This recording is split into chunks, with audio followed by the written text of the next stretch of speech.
होशरबा इंकशाफात भी करूंगा कि जो बीवी है उसने पुलिस को क्या बयान रिकॉर्ड करवाया है। नई अपडेट्स और मालूमात आपके साथ। एहसन शाह को ऐसी कौन सी ज़रूरत पेश आ गई थी जिसकी वजह से आफ्ताब फुल्लरवान जो ऐसी तुम्हारे खिलाफ प्लान कर रहा है, तुम क्या करोगे, वो खुफिया रिकॉर्डिंग कर रहा होता था कि कोई मैं बड़ा हाथ मारता हूँ। भाइयों जैसे शरीफ दोस्त उसकी जो बीवी थी उसने पुलिस को ये बताया को 1 लाख रुपया दिया और उसने कहा कि मैं बिस्मिल्लाहिर्रहमानिर्रहीम। अस्सलाम वालेकुम नाज़रीन, मैं राजा नसीर हूँ और आप देख रहे हैं RNN डिजिटल मीडिया। नाज़रीन, जैसा कि आपको पता है कि अमीर बलाच को मारने वाला जो एहसन शाह है वो पुलिस हिरासत में है।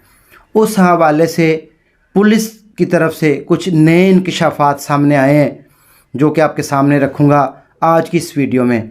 और इसके अलावा नाज़रीन, मैं आज आपके सामने एक ऐसे होशरबा इंकशाफात भी करूँगा कि जो मुजफ्फर है शूटर जिसने अमीर बलाच को जो है वो मारा था, उसकी जो बीवी है उसने पुलिस को क्या बयान रिकॉर्ड करवाया है।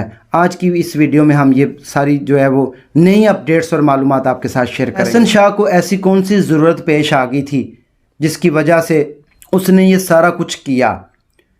पुलिस कस्टडी में इस टाइम जो है, जैसा कि आपको पता है कि JIT बनी हुई है और JIT अपना काम कर रही है और इस केस के ऊपर जो है वो दिन रात काम हो रहा है और इस केस को पाया तकमील तक पहुंचाने में पुलिस इंतहाई अहम किरदार अदा कर रही है। आफ्ताब फुल्लरवान जो SP साहब हैं वो अपना मेन किरदार अदा कर रहे हैं, वो इस JIT के हेड भी हैं। उन्होंने मुख्तलिफ मीडिया चैनल के साथ गुफ्तगू की, मीडिया चैनल्स के ऊपर उन्होंने आके होशरबा इंकशाफात किए। नाज़रीन, मैं आपको जो लेटेस्ट अपडेट है वो बताता चलूँ सबसे पहले कि सोशल मीडिया के ऊपर इस केस के हवाले से इतनी ज़्यादा झूठ बोले गए। एक बंदा इतने ज़्यादा झूठ बोलता रहा, इतने ज़्यादा झूठ बोलता रहा कि उसने कोई कसर नहीं उठा रखी कि भी वो इस केस को ख़राब कर दे, वो पाकिस्तानियों के जो है वो शर्म से सर झुकवा दे। और इतने इतने बड़े झूठ मतलब बोलते हुए लोगों की टांगें भी नहीं कांपती, उनको शर्म भी नहीं आती कि हम ये जो कह रहे हैं इसमें कोई सच्चाई भी है या नहीं। बहुत सारे झूठ फैलाए गए। थोड़े से मैं आपको बताने का मकसद बातें ये होता है कि किस तरह लोग झूठ का सहारा लेते हैं, किस तरह लोग आपको मुझे हम सब फूल बनाने की कोशिश करते हैं और किस तरह झूठ का पलंदा आपके सामने पेश किया जाता है सबूतों के साथ कि ये हो गया वो हो गया।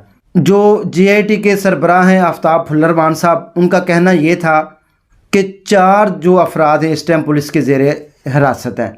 नंबर 1, एक औरत ज़ेरे हिरासत है और वो है शूटर की बीवी। अब एहसन शाह जो है वो भी पुलिस हिरासत में है। एहसन शाह को पुलिस ने क्यों पकड़ा कि पहले जो 2 से 3 लोग तीफी भट्ट के घर के मुलाजम पकड़े गए थे, जो करीबी राब्ते में थे, वो लोग पकड़े गए। उनसे जब तहकीकात की गई, उनके घर के मुलाजम ने तस्दीक की कि एहसन शाह किस तरह आके रूप बदल बदल के मुख्तलिफ गाड़ियों में आता होता था और आके तीफी भट्ट से मुलाकात करता था। ये सारी प्री प्लानिंग थी।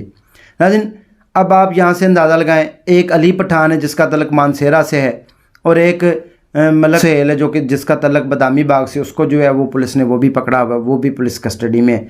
और एक उनका घरेलू मुलाजम जो है वो भी पकड़ा हुआ है और एक एहसन शाह। ये 4 मुल्ज़मान जो जिनके नाम मैं आपको बता रहा हूँ ये पुलिस कस्टडी में है। 5वीं जो है वो उसकी बीवी है शूटर मुजफ्फर की, जो कि उसकी 4थी बीवी थी, वो भी पुलिस कस्टडी में। उसने भी कुछ इंकशाफात किए हैं, वो भी आपके सामने रख देता हूँ।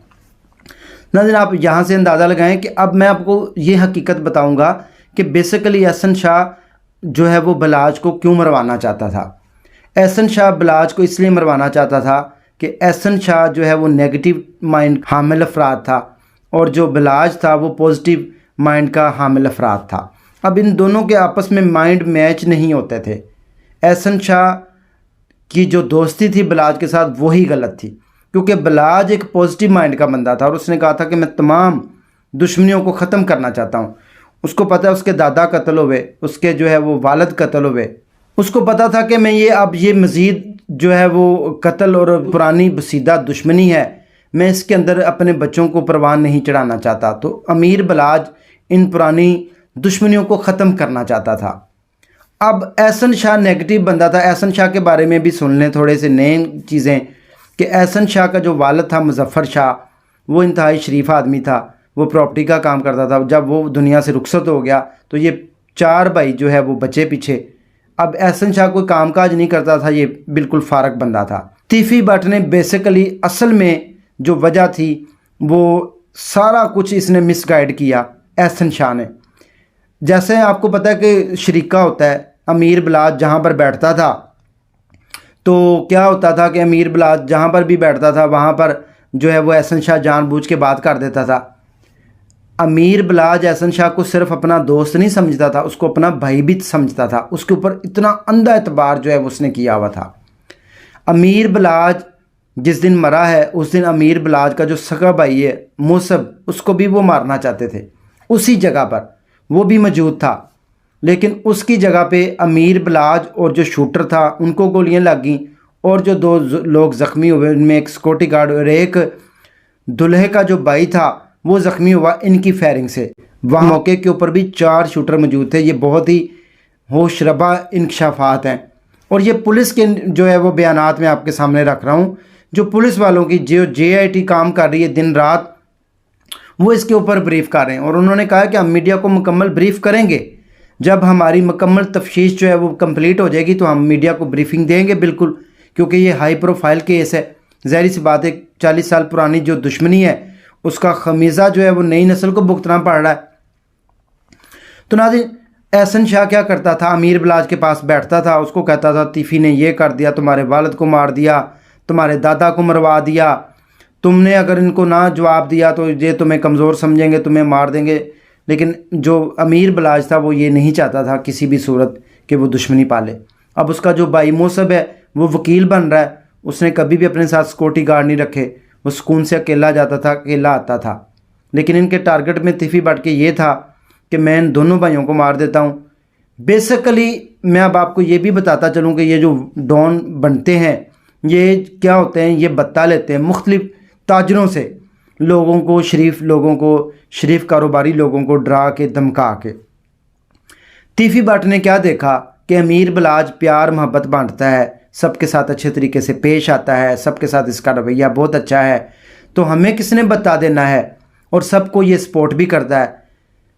तीफ़ी भट्ट बेसिकली जो अपनी जिसको कहते हैं ना प्रेशर, वो अपना लूज़ कर रहा था। उसको पता है उसका कोई कहना नहीं मानता था। उसने कहा मैं अमीर बिलाज को मार दूंगा, मेरा प्रेशर भी डेवलप हो जाएगा, मुझे मंथली बता भी आना शुरू हो जाएगा, तो उसके बाद हम जो है वो अकेले बैठ के राज करेंगे, लोगों से मंथली खाया करेंगे और सुकून से अपना काम करेंगे। बेसिकली उसका ये मतलब था। और आपको मैं ये भी बताता चलूँ कि हमेशा याद रखें कि घर का बेटी ही लंका डाता है। अमीर बिलाज के टीपू ट्रकों वाले को मरवाने में भी उसके घर वाले यानी कि उसके नौकर चाकर वही तीफ़ी भट्ट ने अपने साथ शामिल किए थे। और इस तरह एहसन शाह को भी अपने साथ मिलाया इसको मरवाने के लिए।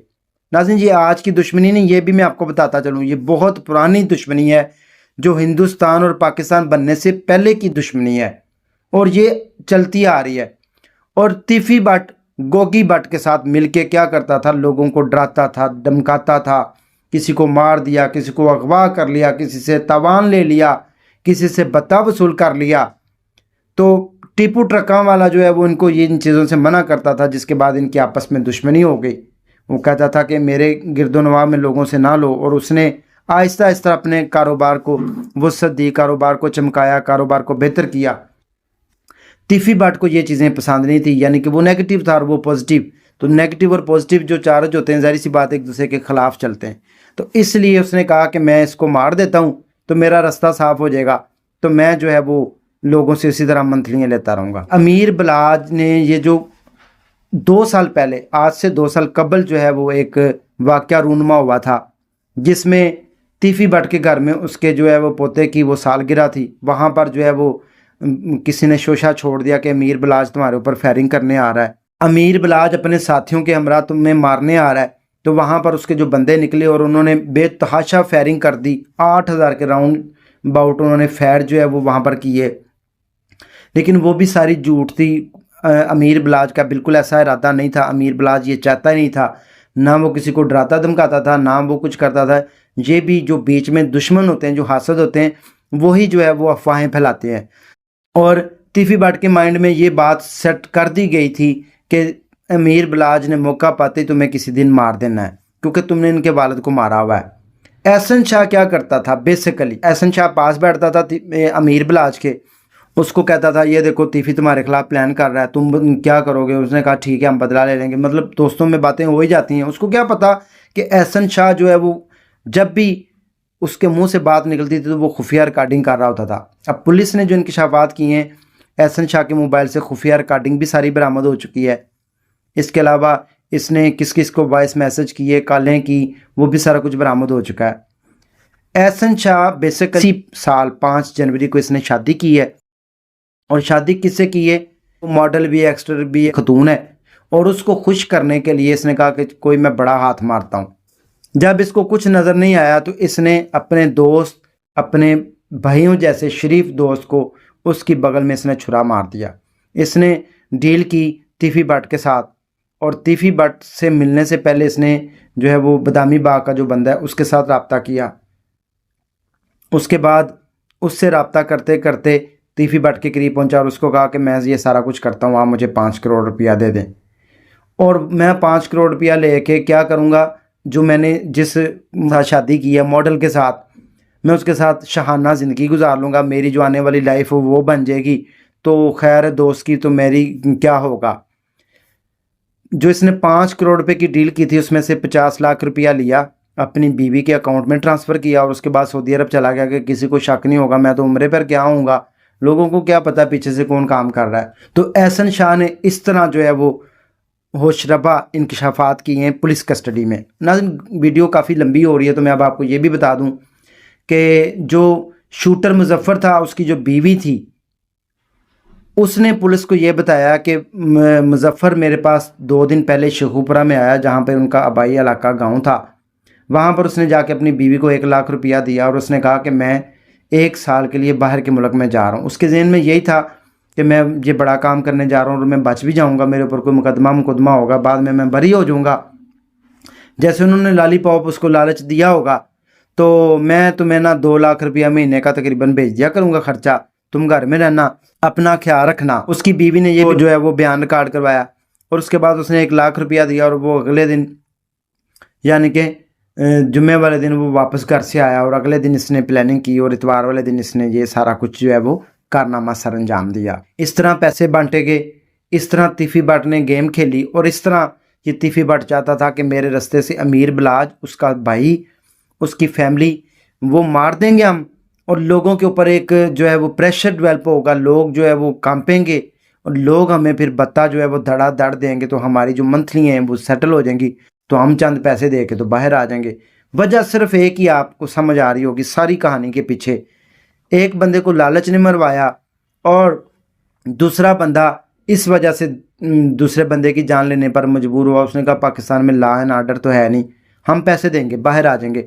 अगर यही लॉ एंड ऑर्डर होता, जिस तरह टीपू ट्रका वाला मारा गया, उसका वालिद बिल्ला मारा गया, उसके बाद इन्होंने तौबा कर ली और शरीफाना ज़िंदगी गुजारने पर मजबूर हुए, इनकी पूरी फैमिली, बच्चे, सारा कुछ, तो इस तरह नजायज़ इस बच्चे को ना मारा जाता, तीफी भट्ट गोगी को और इसके साथियों को सज़ा दी जाती। तो नाज़रीन ये हैं सारी हकीकत जो कि एक वर्ड में मैंने आपके सामने जो है वो रख दी है। ये है अफसोसनाक वाक़या। JIT अपना काम कर रही है, इंशाअल्लाह ताला जो भी मज़ीद अपडेट्स आएंगे आपके साथ शेयर करेंगे। दीजिए इसी के साथ अपने मेज़बान आजान सिर को इजाज़त, दुआ में याद रखें। अगले समय दोबारा मिलेंगे। अल्लाह हाफिज़।